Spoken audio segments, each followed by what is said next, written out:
Humans is head coach of the Reggae Girlz. Been doing this for the last, going into our 6th year of the program. Obviously, Sadella Marley approached us to be part of it. We felt like we needed to get involved because it's our country, and we knew that this wasn't a financial decision, but we felt like we need to give back to our country because obviously, being a Jamaican, you want to really make an impact, not only in the island but across the world. So we decided that we're gonna build a team of staff and go a run of it, and we went dormant for a little bit. The federation folded up a couple of years. We've gone through a lot of adversity, but I think adversity has brought us close together, and it's made us a lot stronger.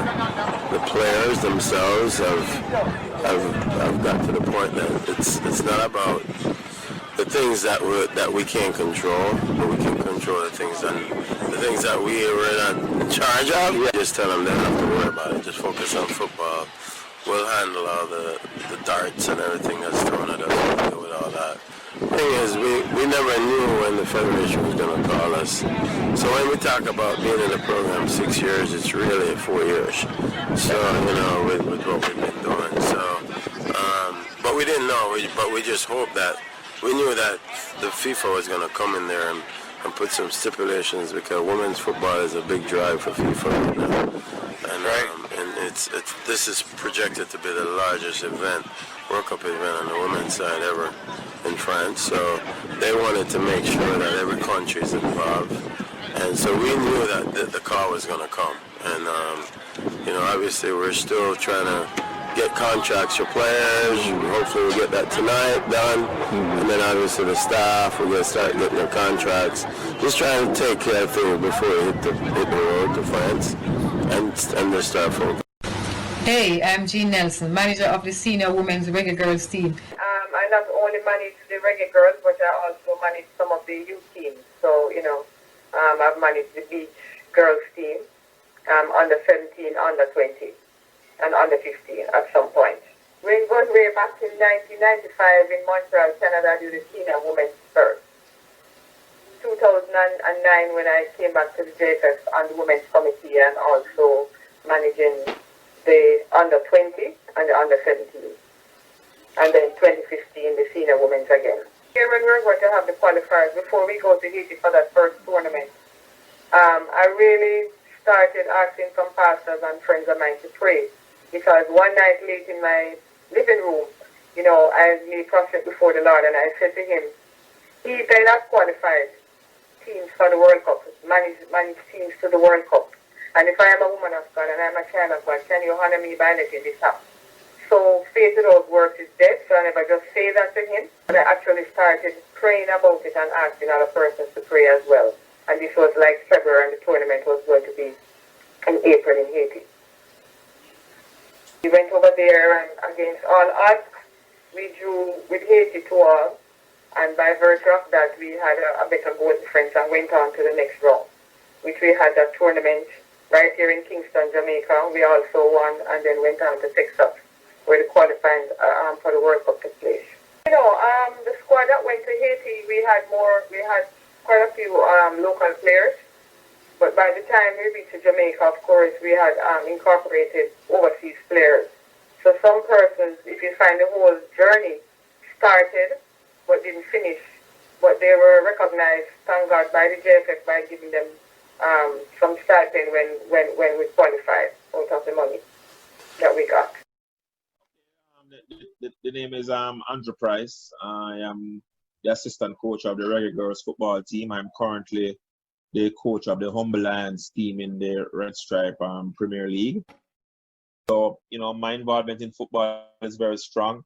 I also coached the Reggae Boys Beach soccer team for about 8 years. Asked by the present Jamaica Football Federation to help start back the women's program in March of 2018.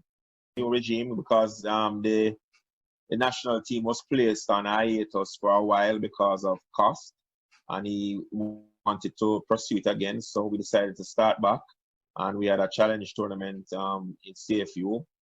From there, we met with the overseas coaches, people like Hugh Menzies and Lauren Donaldson. You know, Hugh is somebody I've known for years. We used to go to school together, so it was familiar people that I was working with. I think I was the go-between between the coaching staff and the players. You know, I was a sounding board where the players would come to me and speak to me. You know what they were comfortable with, what they were not comfortable with, and I would really, to look at the mindset. And I would do a lot of observation during the training sessions to find out what's happening with people. After the training session, I would go to them and say, "What happened to you today? You didn't look yourself, or are you carrying or not? What's the problem?" So I'd get down to the nuts and bolts to find out, if players were up and ready for the challenge. And then, I would go back to the technical staff and let them know, such and such, I don't think she's ready right now. She's carrying a knock on her ankle, and she's favoring one foot, and she doesn't feel like she can go, So that kind of information that you'd want to pass on. Donaldson, assistant coach of the national team and head coach of the under-20s. Started 4 years ago. We started on this journey. Hugh Menzies and myself and Busby and started putting this together, and as you say, it was a journey, and it's still, and the episode still continues. We're just gonna try to see what we can get out of it as best as we can. Now, if you ask me if we're ready right now, no, but we're in the process of getting ready. Some players missing. We're waiting for some FIFA clearance, and there's a few players still playing club, and of course Jodie's in high school, so she's going to finish her exam. So there's some players, important players that we think that are not here, but it's also good because it gives other players a chance to step up for our final selection. Yeah, we're going to stop in Florida and have some kind of, mingle with the Florida people, and just play a little scrimmage there. So hopefully some of the players who are not here will be in Florida. But our next big one is going to be in Scotland. So that's going to be our final prep game. So we'll try to get as good a squad out there as we can. Well, we should be further along. I don't know if it's ripe already. We're going to try to go into Scotland and just try to implement some of the stuff that we're working on and just see how it works there. Scotland is a good team, so again, that would be a good test for us. Well, thanks for coming out and enjoying the nice trade win in the National Stadium. Star Soccer Review will be launching Jamaica's Reggae Girlz World Cup magazine on October the 19th, 2020. Star Soccer Review is rated as the most entertaining and colorful soccer magazine on the global market. The producer of the magazine is Alwyn McGill, aka Midget in the Soccer Circle. Get a free digital copy of CaribbeanStars.com Soccer Review online at CaribbeanStars.com and on Facebook. So when Coach Menzies approached me and Coach Lauren, Our Soccer Review is rated as the most entertaining and colorful soccer magazine on the global market. The producer of the magazine is Alwyn McGill. In the Soccer Circle, get a free digital copy of CaribbeanStars.com Soccer Review online at CaribbeanStars.com and on Facebook. I couldn't hesitate to jump on board, and so